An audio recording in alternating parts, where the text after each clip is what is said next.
Hello, എന്നൊരു അടിപൊളി ഉണക്ക ചെമ്മീൻ റോസ്റ്റ് ഉണ്ടാക്കിയില്ല. കുഞ്ഞു ചെമ്മീനാണ് എനിക്ക് കിട്ടിയിരിക്കുന്നത്. ചെമ്മീൻ നന്നായിട്ട് കഴുകി എടുത്തതാണ്. ഇത് നമുക്ക് വെളിച്ചെണ്ണയിലിട്ട് നന്നായിട്ടൊന്ന് ഫ്രൈ ചെയ്തെടുക്കാമേ. റോസ്റ്റിന് ആവശ്യമായിട്ടുള്ള വെളുത്തുള്ളിയും കുഞ്ഞുള്ളിയും നേരത്തെ ഞാൻ ചതച്ച് വെച്ചിട്ടുണ്ട്. കുറച്ചധികം ഇത് വേണം കേട്ടോ, അതാണ് കൂടുതലായിട്ട് ടേസ്റ്റ് ഇതിന് കൊടുക്കുന്നത്.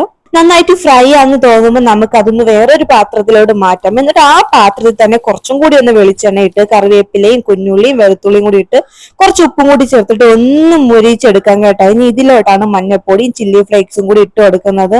ഇതിന്റെ പച്ചമണം മാറുന്നത് വരെ നന്നായിട്ടൊന്ന് വഴറ്റിയതിനു ശേഷം നമ്മൾ ഫ്രൈ ചെയ്ത് വെച്ചിരിക്കുന്ന ഈ ഉണക്ക ചെമ്മീനും കൂടി ഇട്ട് കുറച്ചു നേരം ഒന്ന് വെളിച്ചെണ്ണയിലിട്ട് മൂപ്പിച്ചെടുത്ത സാധനം റെഡിയാണ് കേട്ടോ. സൂപ്പർ ടേസ്റ്റ് ആണ്. ഇഷ്ടപ്പെട്ട ചാനൽ സബ്സ്ക്രൈബ് ലൈക്കും ചെയ്യണേ.